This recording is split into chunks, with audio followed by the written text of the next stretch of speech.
인사하겠습니다. 잘 오셨습니다. 성령 충만하시고 승리하십시오.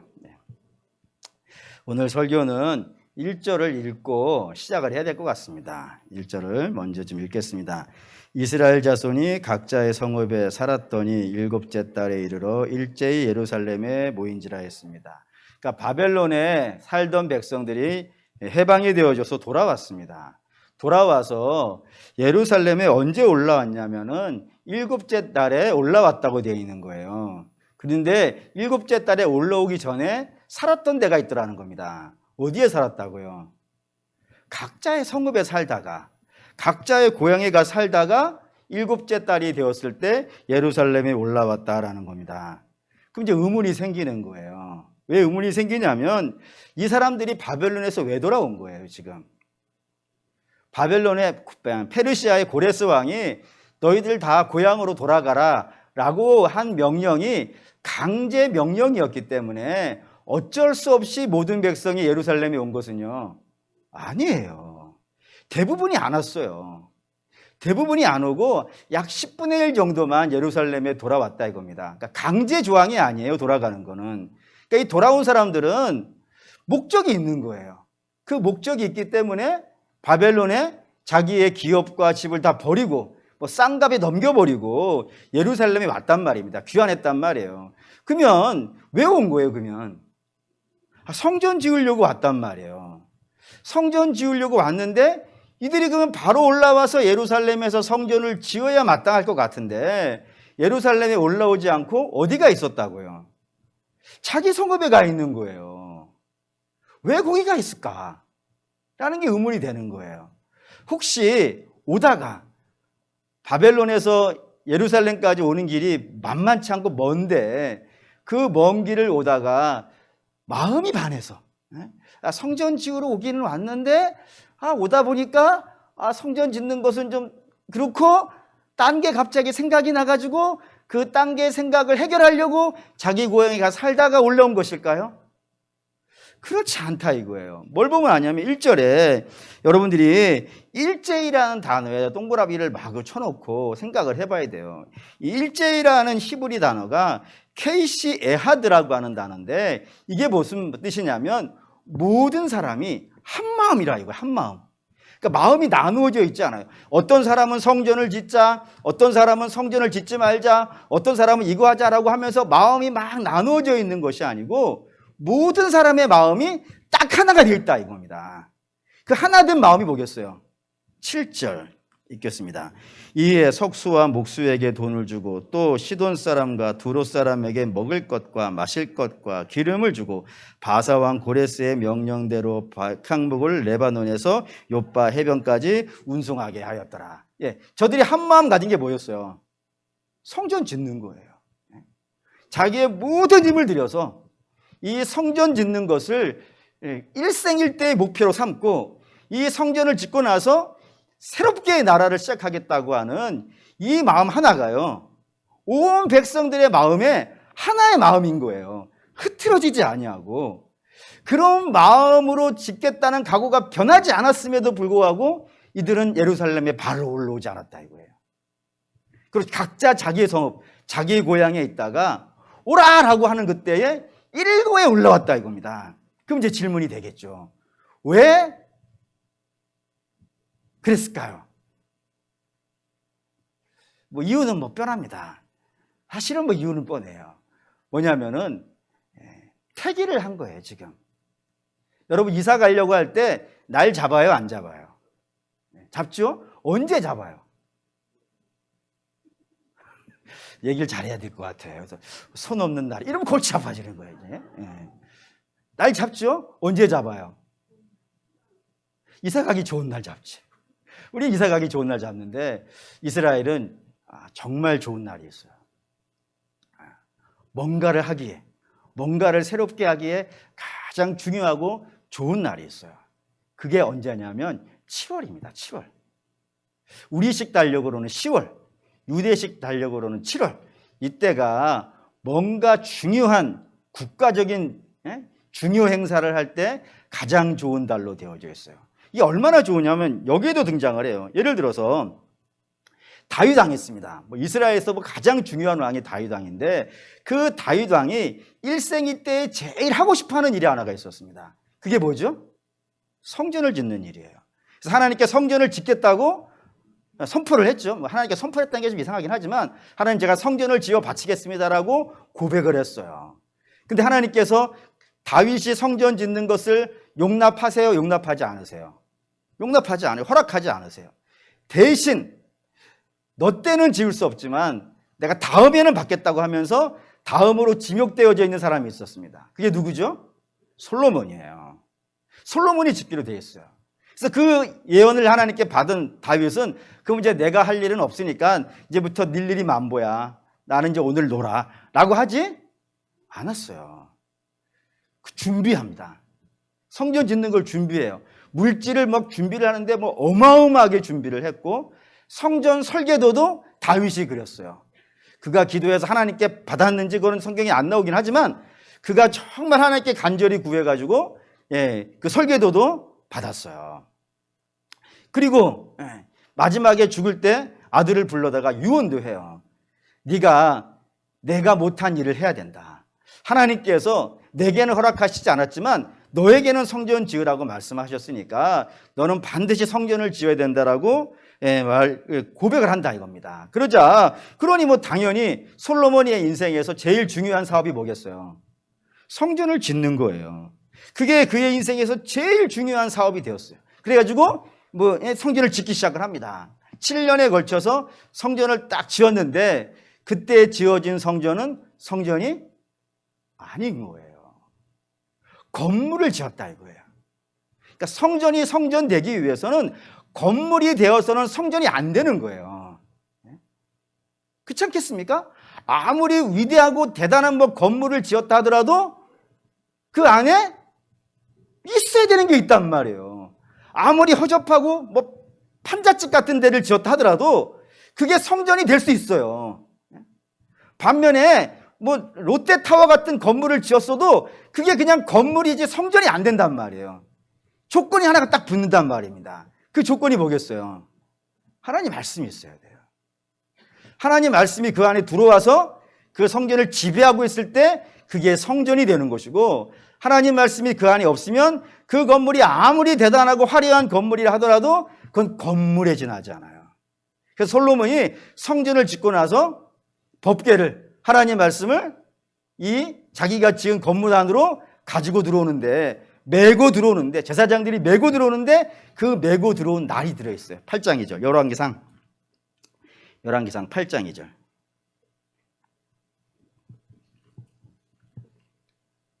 열왕기상 8장 2절 보죠. 구약성경 524페이지 열왕기상 8장 2절 524페이지 읽겠습니다. 이스라엘 모든 사람이 다 에다님을 곧 7월 달 절기에 솔로몬 왕에게 모이고 라고 했어요. 이 7월 달에 온 백성이 모여가지고 제사장들이 하나님의 법궤를 탁 메고 그리고 성전 안으로 쫙 들어가면서 그게 성전이 되어졌다라고 한다 이겁니다. 그러니까 성전이 되는 날이에요. 이 7월이 건물이 성전이 되어지는 날.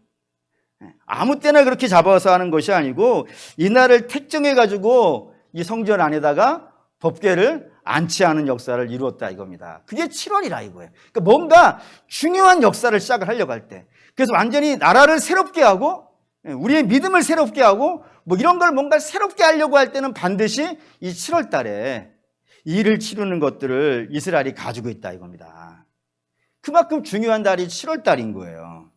그럼 이제 우리는 질문이 되겠죠. 또 도대체 7월이 뭐길래 이스라엘에게 7월이 뭐길래 이 7월 달에 법궤를 안치하기도 하고 무너진 성전을 다시 짓기도 하고 이 모든 것들을 시작하는 것을 왜 7월에 할까라는 질문이 되겠죠. 근데 이 7월은 유대의 절기상 3가지 절기가 들어있는 유일한 달이에요. 그러니까 대부분이 한 절기 하나씩 들어있어요. 유대력으로 1월 달에는 뭐가 있겠어요? 6월절. 3월 달에는 오순절. 3월과 4월 넘어갈 때 오순절. 그리고 7월에 3개의 절기가 들어있어요. 그 3개의 절기가 나팔절과 대속죄일과 초막절, 이 세 가지 절기가 여기에 들어있다 이겁니다. 그러니 뭐 이제 느낌이 확 오겠죠. 우선 좀 볼까? 6절, 에스라 3장 6절 읽겠습니다. 무리가 6절 읽겠습니다. 일곱째 달 초하루부터 비로소 여호와께 번제를 드렸으나 그때의 여호와의 성전 지대는 미쳐 놓지 못한지라 했습니다. 여기 이제 첫 제사 7월 달에 모여가지고 첫 제사를 언제 시작했다고요? 7월 초하루, 그러니까 7월 1일이라 이겁니다. 이 7월 1일이 바로 나팔절이에요. 이 나팔절은 아주 중요한 의미가 있습니다. 그게 뭐냐면은 우리식으로 말한다면 이게 설날이에요. 그러니까 새해가 되는 날이에요. 왜 7월 1일이 우리는 1월 1일이 새해인데 이스라엘은 7월 1일이 새해가 되냐면은 농사 때문에 그렇습니다. 그러니까 우리는 새해를 시작하는 기점이 뭐를 기준으로 새해를 잡냐면 기온으로 잡아요. 기온. 따뜻함. 왜 그러냐면 겨울 내내 땅이 얼어 있었잖아요. 이 얼어 있는 땅에 농사를 지을 수 있겠어요? 없겠어요? 없지 않습니까? 그럼 농사가 지으려면 최소한 뭐는 돼야 돼요? 땅이 녹아야 돼요. 근데 그 땅이 녹는 그 시점을 어디로부터 잡냐면은 음력설로 잡는 거예요. 음력설 지나면서 경칩이 그 앞인가 뒤인가?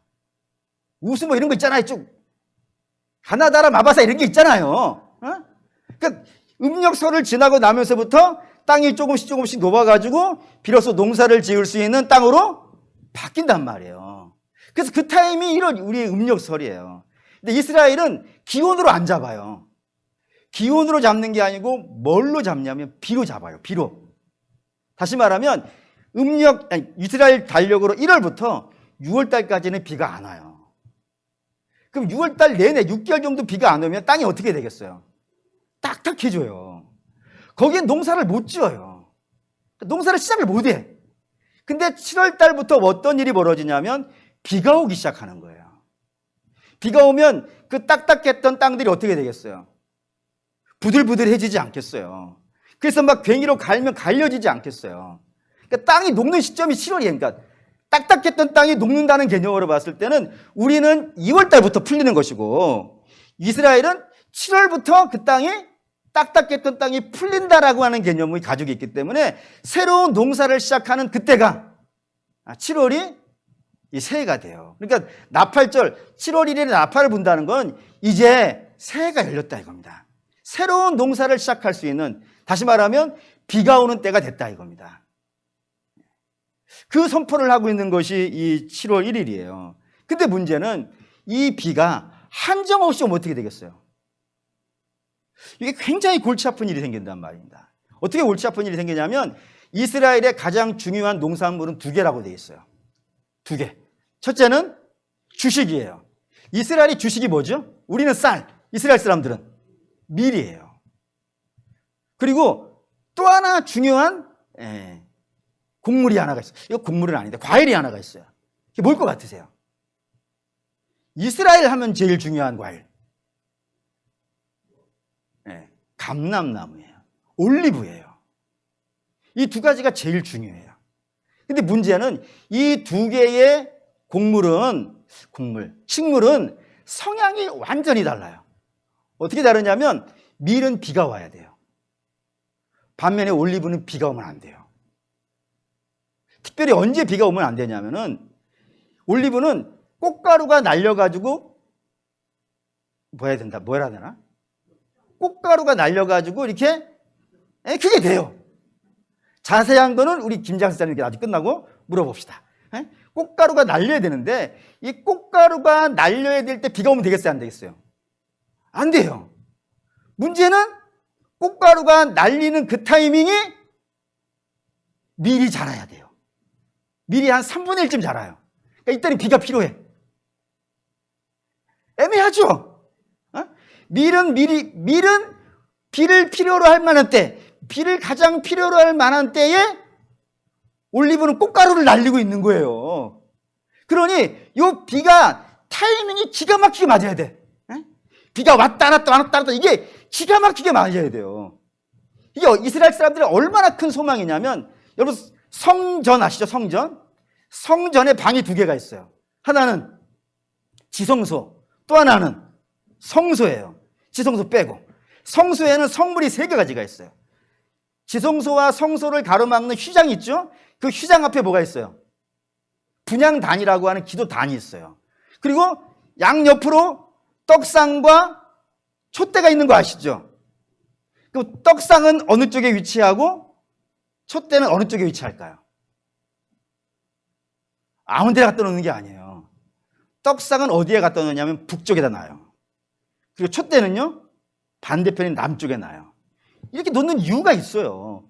괜히 이렇게 놓는 게 아니에요. 그 떡상의 떡은 뭘로 만들겠어요? 밀로 만들어요. 왜 북쪽에 놓냐면 북쪽에서 비바람이 갖고 와요.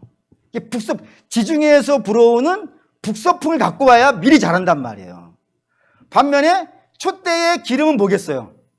석유 아니에요. 올리브 기름이에요. 올리브 기름은 사막, 남쪽에서 불어오는, 사막에서 불어오는 건조한 바람이 와야 그게 열매가 된단 말이에요. 그런 이스라엘이 이거 생존의 문제야. 그래서 북서풍이 와야 됐을 때 남서풍이 올라와가지고 확 뜨거운 바람 불어버리면 밀이 다 죽어버리는 거예요. 반면에 꽃가루 날려야 될 때 북서풍 날려와가지고 비가 오면은 올리브 농사 망쳐버리는 거예요. 그러니까 얼마나 그게 애절하면은 성전 안에 떡상과 기름병도 그렇게 갖다 놓고 이 비가 맞아주기를 기대한단 말이에요. 이게 생존의 문제였단 말이에요. 그래서 성경에 기근이 발생했다. 어디에 가나안에 기근이 생겼다 하면 다 100% 비가 안 맞은 거예요, 지금. 비가 올 때 안 온 것이고, 안 해야 될 때 온 것이고, 난리가 났기 때문에 기근이 발생된 거예요. 그러니 이스라엘 지금 애타요, 애타. 이 비 타이밍, 거의 비가 왔다 갔다 해야 돼. 절묘하게 비가 와가지고, 그때 꽃가루가 안 날려야 되고, 꽃가루가 날려야 될 때 비가 그쳐야 되고. 이거 기가 막히지 않겠어요? 책 보니까 예술이야, 이거 맞히는 게. 이거 어떻게 맞히겠어요? 이게 사람의 능력으로 맞춰질 수 있겠어요? 불가능하다 이거예요. 누가 도와줘야겠어요? 하나님이 도와주셔야 돼요. 하나님이 도와주셔야 이게 맞아요. 그렇기 때문에 애타요. 하나님 제발 이 비 올 때 비 오게 해주시고 비 안 올 때 비 안 오게 해주시고 그렇게 된단 말이에요. 그러니 이거 하나님께 가서 도움을 구해야 될 텐데 문제는 아무나 하나님 앞에 나갈 수가 없는 거예요. 문제가 내가 나가서 하나님께 좀 도와주세요 해야 될 판인데 기본적으로 모든 사람은 하나님 앞에 나갈 수가 없어요. 왜죠? 모든 사람은 죄인이라. 죄인이 하나님 앞에 나가면요, 하나님은 돌격하시는 하나님이거든요. 그래서 시내산에서 모세에게 그러시잖아요. 내가 경계선 딱 정해 놓을 테니까 이 안으로 아무도 들어오지 못하게. 만약에 들어왔다가 내가 돌격해가지고 어떻게 해야 될지 몰라. 마치 빛이 있는 곳에 어둠이 들어가면, 어둠이 있는 곳에 빛이 들어가면 어둠은 깨져버리듯이 죄인들이 있는 곳에 하나님이 임재하시면 그 죄인들이 남아나질 못하는 거예요. 그러니 문제지 않겠습니까? 하나님 앞에 나가서 도와달라고는 해야겠는데 하나님 앞에 나갈 수는 없고, 그러니 애가 타니까 어떻게 되어줘야겠어요? 하나님 앞에 나가려면 제일 먼저 뭐부터 하고 나가야겠어요? 죄를 회개하고 가야 되는 거예요. 제일 중요해. 이게 하나님 앞에 나가는 데 있어서 제일 중요한 것이 자기의 죄를 하나님 앞에 고백하고 은혜를 구해야 돼요. 주님 나의 죄를 용서해 주십시오. 그리고 나서 도와달라고 해야 된단 말이에요. 지금 그냥 가가지고 도와주세요 안 된다 이거예요. 반드시 자기 죄를 하나님께 고백을 하고 그 죄 사함을 받은 다음에 하나님께 용서를 구해야 되기 때문에 그 7월 1일에 나팔절을 불고 그로부터 딱 10일 지난 7월 10일에 대속죄일이 있어요. 대속죄일이 그때 있는 거예요. 그래서 이때가 되어지면 이스라엘 사람들은 길도 지나다니지 않는데요. 사진 하나 봤더니 요즘도 그래요. 요즘도 이스라엘 사람들이 살고 있는 동네에는 대속죄일이 되어지면 차도 한 대 지나다니잖아요. 다 긴장하고 있어요. 긴장한대요. 옛날에는 심각했겠죠. 그래서 옛날에는 얼마만큼 심각했냐면은 모든 사람들이 다 성전 앞에 모여 있었대요. 모여가지고 쳐다만 보고 있는 거예요. 뭘 쳐다보고 있겠어요? 대제사장 쳐다보는 겁니다. 대제사장이 자기가 평소에 입던 옷들은 화려해요. 굉장히 화려해요. 막 보석도 막 수도부터 붙여놓고. 근데 대속죄일만큼은 그 옷을 다 벗어요. 다 벗고 딱 한 옷만 입어요. 하얀 속옷. 마치 우리식으로 말하면 수복 같은 옷. 세마포 옷 하나만 딱 입고 완전히 죄인된 심령으로 하나님 앞에 피를 들고 들어가는 거예요. 지성소 안으로. 그때 하나님께서 내가 너희들 죄를 받아줄 수 없어, 용서해 줄 수 없어 하면 제사장 못 나오는 거죠. 그럼 이스라엘은 망하는 거예요. 근데 그 제사장이 안에 들어가서 제사를 잘 지내고 살아서 나왔어요. 그러면요, 하나님이 용서해 주신 거예요. 감격이 넘치겠죠? 그래서 그때부터 막 축제를 벌리고 그래요. 그렇게 축제를 벌리면서 4일을 보내고 나서 7월 15일 될 때, 그때부터 8일간 제사가 진행돼요. 그 제사가 성경에서 제일 중요한 제사로 등장해요. 왜냐하면 다른 제사는 하루를 하든지 7일을 하든지 이렇게 1일과 7로 되는데 이 제사는 8일간 하니까. 8일간. 그 제사가 뭐겠어요? 그게 초막절이에요. 그러니까 초막절 제사를 지내. 근데 이 초막절 제사는 두 가지 내용을 동시에 담고 있다고 되어 있습니다. 첫째는 뭐냐면 출애굽 이야기를 담고 있어요. 이게 중요한데 이스라엘이 출애굽을 해가지고 광야로 나왔습니다. 그래서 광야에서 먹는 음식이 있었어요. 그게 뭐예요? 만나예요. 질문 들어가겠습니다. 만나가 맛있었을까요? 맛이 없었을까요? 우리 남신도들은 아마 전 알 거라고 생각합니다. 남신도들이 군대 입대하죠. 군대 입대하면 훈련소에 있어요. 훈련소에 있는 동안에 단 거를 하나도 안 줍니다. 사탕은 고사하고 과자 한 봉지 주지 않습니다. 한 봉지가 뭡니까? 구설 하나도 안 줍니다. 그러다가 건빵이 나오는 거예요. 어떻게 했어요? 잘 모르시겠는 분은 건빵을 드셔보면 됩니다. 꿀이에요. 안 믿어지시나요? 끝나고 남편한테 물어보면 됩니다. 정말 맛있어요. 근데 그거를 2년간 먹어보세요. 어떻게 되겠어요? 왜 건빵에는 별사탕이 나오는지 아시겠죠? 맛없어요. 만나가 그래요. 만나 처음 먹을 때는 꿀같이 달았어요. 하지만 그것을 매일 먹다 보니까 그들이 뭐 때문에 불평해요? 왜 만나밖에 없냐고.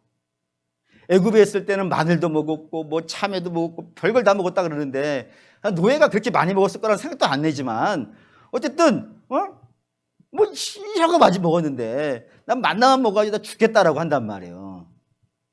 그러니 사실 만나 뭐 이렇게 그렇죠, 뭐 그게 뭐 맛있어 봐. 아무리 단 과자라 하더라도 그거를 40년 먹으면 달겠어요. 맛없지. 근데 그 음식이 그칠 때가 있어요. 언제예요? 가나안에 들어왔더니 그 만나가 그치고 그때부터 농사를 지을 수 있게 됐어요. 근데 농사라는 게 오늘 심으면 내일 거둬요, 못 거둬요? 못 거둬요. 그게 쭉 자라다가 언제 처음으로 그 곡식들을 먹기 시작하였냐면 그게 초막절 때입니다. 그게 추수절이에요. 그래서 유대인들에게 초막절은 추수절이에요. 그러니까 나의 이 만나 생활, 못 먹던 생활을 그치고 하나님께서 이제 다양한 음식으로 우리를 충만하게 채워주신 것에 대한 과거에 일어난 일이잖아요. 지금 음식들이 다 채워진 거니까 그 과거에 내 삶에 이루어진 모든 것들에 대해서 감사하는 절기가 이 초막절이에요. 근데 또 하나가 있어요. 또 하나는 맨 처음에 말씀드렸다시피 이때 비가 와야 돼요. 이때 비가 오지 아니하면은 그의 농사를 이제 뭐 땅을 갈 수가 없으니까 그때 이 비가 오게 하기 위해서 기도한 기도 제목이 여기 성경에 있습니다. 시편 볼게요. 시편 118편 25절 거기에 유명한 기도문이 하나가 등장해요. 118편 25절 118편 25절 읽겠습니다. 여호와여 구하옵나니 이제 구원하소서. 여호와여 우리가 구하옵나니 이제 형통하게 하소서. 유명한 기도 제목이에요. 왜냐하면 이 문장에 등장하는 히브리어를 여러분들이 알아요. 모를 수가 없어. 한글로 쓰여져 있지만 여러분들이 알고 있는 히브리어가 여기에 등장해요. 워낙 유명한 단어예요. 혹시 만에 하나 어쩌다가 아시는 분 있을까? 예, 호산나예요. 호산나, 이제 구원하소서. 이게 호시의 나. 그때 호시의 나가 간절한 탄원을 할 때 쓰는 문장이에요. 그리고 호시의 구원하소서.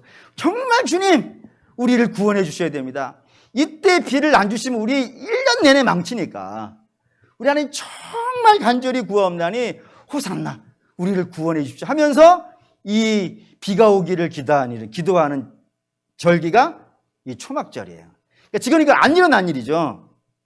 언제 일어날 거예요? 앞으로 일어날 일에 대해서 하나님께 간절히 구하는 그런 내용이 된단 말입니다. 그러니까 그림이 그려지죠.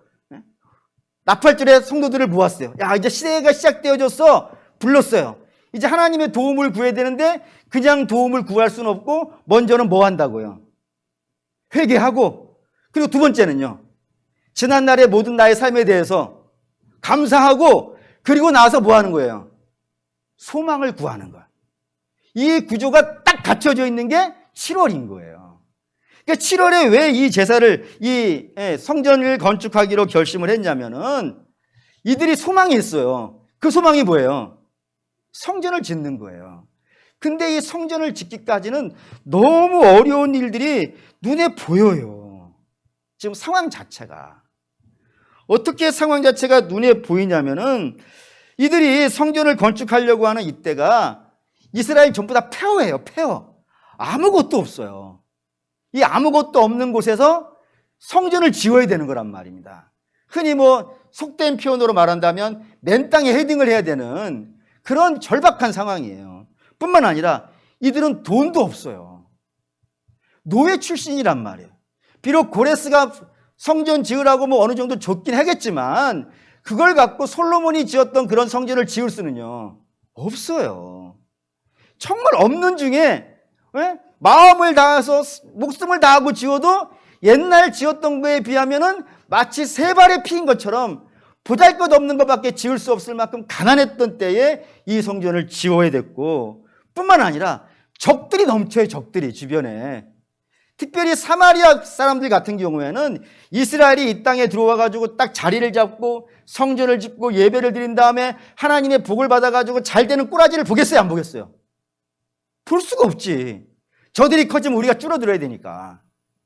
그러니 어떻게 해서 저 성전을 못 짓게 하고 방해를 해가지고 쫓아낼까를 궁리하는 자들이 사방에 널려 있단 말이에요. 그리고 더 나아가서 왕이 지금 성전을 지으라고 이야기는 하지만 저 왕이 이방인이란 말입니다. 믿음의 사람이 아니에요. 그러니 언제 어떻게 마음이 변할지요? 누가 알겠어요.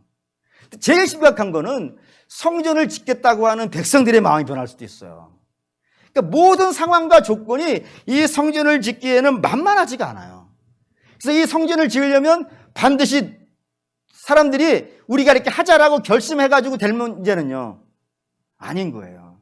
반드시 어떤 일이 있어야겠어요? 하나님이 도와주셔야 돼요.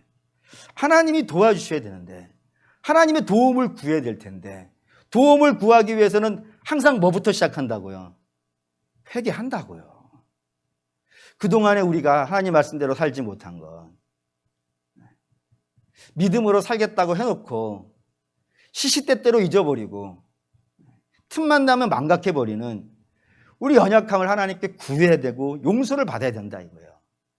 그리고 회개했으면 그동안에 하나님이 내게 베풀어 주신 모든 것에 대해서요, 감사할 수 있어야 돼요. 얼마나 많은 감사들이 넘쳐요. 근데 우리가 그 감사를 많이 놓치죠. 왜 놓치냐면 항상 남하고 비교하기 때문에. 하나님이 나에게 주신 복인데 그 복을 다른 사람하고 비교하느라고 내가 얼마나 좋은 걸 가지고 있는지 잊어버리고 망각해버리는 그런 일이 있으니, 하나님이 주신 것에 대한 감사가 없는데 하나님 거기에 뭐 또 쌓아줄 게 뭐가 있겠어요. 항상 뭔가를 받으려면, 하나님께 좋은 걸 받으려면은 내가 지금까지 얼마나 좋은 걸 받았는지를 알고 그에 대한 감사가 있어야 돼요. 그리고 나서 하나님께 미래에 대한 소망을 구하는 이 구조가 가장 잘 짜여 있는 곳이 언제라는 거예요? 7월, 나팔절, 대속제일, 초막절로 이어지는 이 절기가 이 모든 것들을 가장 잘할 수 있는 그런 타이밍이라 이겁니다. 한꺼번에 할 수 있는. 그래서 이 날을 잡았다 이거예요. 근데 이게 오늘 우리에게도 참 중요합니다. 예를 들어 볼게요. 구약에도 일주일이 있어요. 신약에도 일주일이 있죠. 근데 구약은 안식일이 언제 있어요? 마지막 날 있죠. 7일째. 그럼 1일은 뭐 하는 날이에요? 일하는 날이죠. 어려운 이야기를 하고 있습니까? 안식일은 마지막 날이면 1일은 뭐 하는 날이겠어요? 일하는 날이지. 이게 왜 이렇게 구조가 짜여진 거예요? 창세기 1장에 하나님이 첫날 뭘 하셨으니까? 일하셨어요. 빛이 있으라고 명령하시고 빛을 만들어내시는 일을 하시고 쭉 6일간 일을 하시고 마지막 7일째 안식을 했기 때문에 이 구조로 구약은 일주일을 산단 말이에요. 이스라엘도 이렇게 살아야 돼요.